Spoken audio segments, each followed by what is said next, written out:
Hey everyone, so a fairly new feature in Articulate Rise is the ability to search within your courses.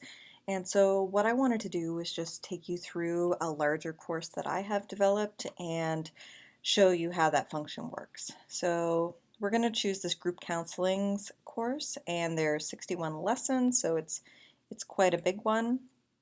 And what you're going to do is you're going to enter your course, and then you're going to select Preview, Begin Module,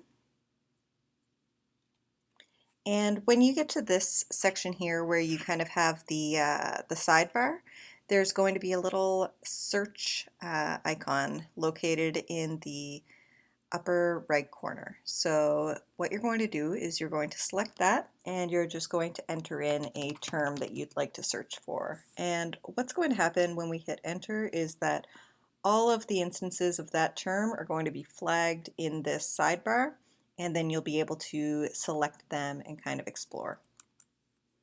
So here we see that in the summary we have one result, and they will be highlighted just as if you were doing a find in Word or in your browser. And here we've got 10 results, so you can kind of scroll through and quickly find where all of those terms are. So that's a quick new feature that I thought I'd show you in Rise, and hopefully you enjoyed it.